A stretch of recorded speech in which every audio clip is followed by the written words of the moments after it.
This is Matthew McConaughey, Natalie Portman. James Patterson, Michael Ian Black. and you are listening to Five questions. with Dan. Schawbel.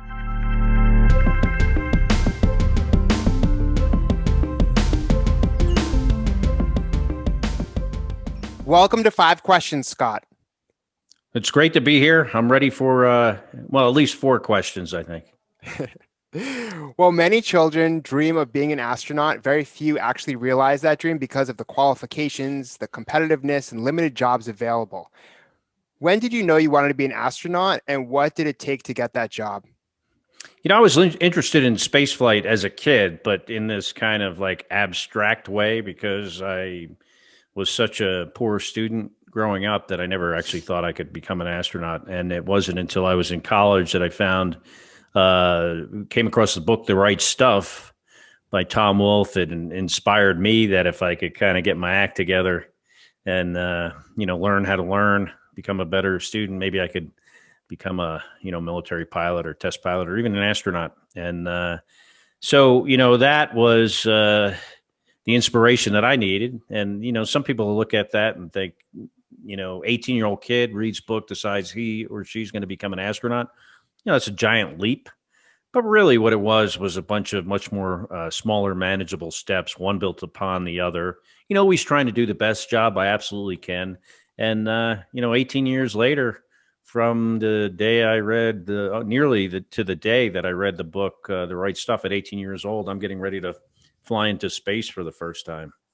It's amazing. And you're kind of playing it forward by writing books so other people can get influence as well. And hopefully, with your children's book at a younger age, which is so powerful. And your twin brother, Mark, was also an astronaut, which is very unique. It makes your family dynamic even more special and cool.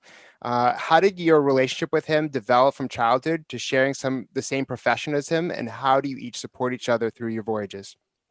Well, I think that, in some ways, our interest in NASA and space flight had to do with, I think it was a little, there's an argument, is it nature versus nurture, right? I think in some cases it was probably a little bit of both.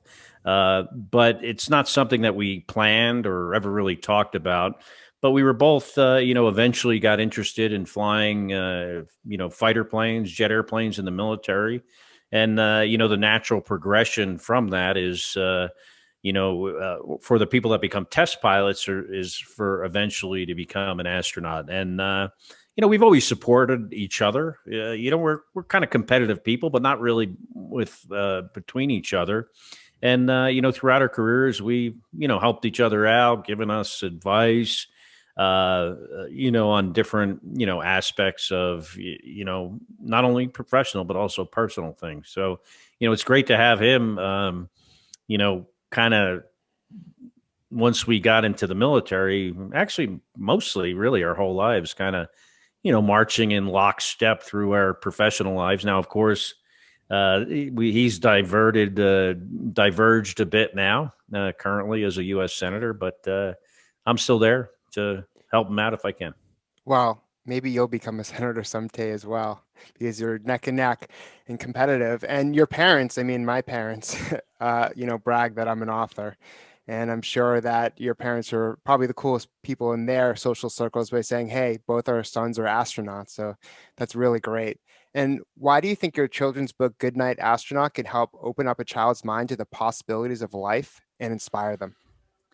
Well, it starts with, me as a kid with my brother waiting, trying to go to sleep, and our mother encouraging us and, having pretty, pretty big imaginations early on. And then, we kind of part ways throughout a large part of our, adolescence, once we go into college for a while at least. And I talk about all the places I've slept in my life that were cool, like a submarine and, in space, of course, undersea habitat, those kind of things.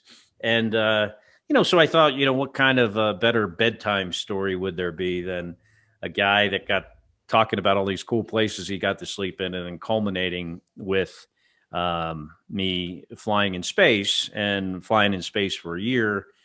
And then, with the idea being that, kids can, have dreams and fulfill those dreams. And I think it's especially important now when, a lot of children are struggling at home, to realize that, they can reach for the stars and achieve their dreams someday. I love that because it's not everyone, like I was saying earlier, is going to be an astronaut.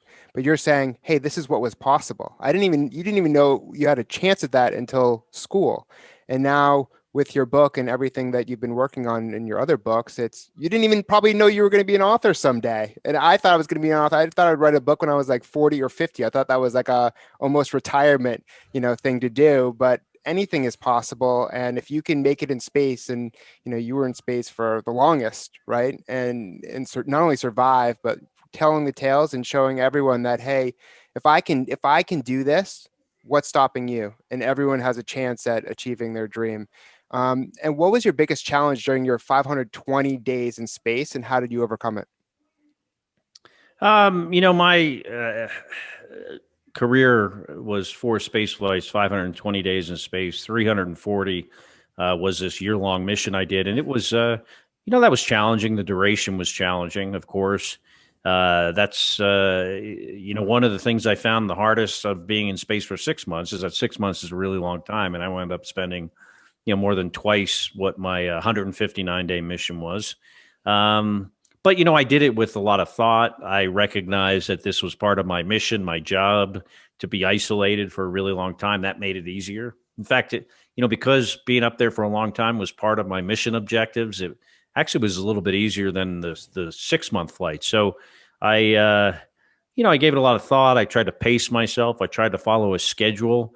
I found that I could get to the end of this challenging experience with as much energy and enthusiasm I had in the beginning. And I think that, some of those lessons I learned in space for a year are actually lessons that I apply to my daily life here, living in this pandemic, like, following a schedule, having weekends that are different, pacing myself, trying to, rest, work balance, those kind of things. Yeah, and I really like this because it's not just about, the end result of you being in space for so long and being able to tell a story, in media, including a book and on TV and elsewhere. It's about the whole journey. You have to love the journey and the obstacles and everything, the challenges that come with that journey. And I think that's such an important message because life is hard on everyone, just in different ways. And what's your best piece of career advice? My best advice. Now, my advice normally goes to people or kids that ask, "Hey, what's your advice about becoming an astronaut?" And I say, well, if you're talking about a NASA astronaut, you certainly need to have a educational background in a qualifying field like a STEM, science, engineering, math type of field. But make sure you pick a career field that you like. I mean, don't become a fighter pilot because that's what I was. And you heard me on this podcast and you thought, well, that guy became an astronaut. I want to be an astronaut, so I got to be a fighter pilot too. Pick the thing you like, because if you like it, you're going to do better at it. And, we spend a lot of time at work. And unfortunately, right now, there are not a whole lot of opportunities to be an astronaut. And there will be more in the future. I think we see that coming. We're kind of on the cusp of that with commercialization of space, but choose the career field you like, because we generally spend a lot of our lives working, and you might as well be doing something that you enjoy. I think that's important because so many people just model their career off of maybe their job or industry that their parents are in, or their grandfather or grandmother in, or maybe a peer is. Everyone influences you in different ways, and the message is, hey, you need to do what you're about.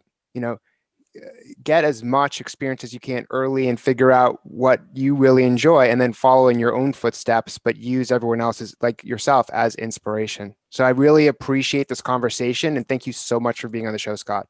Oh, my pleasure. Thanks for having me.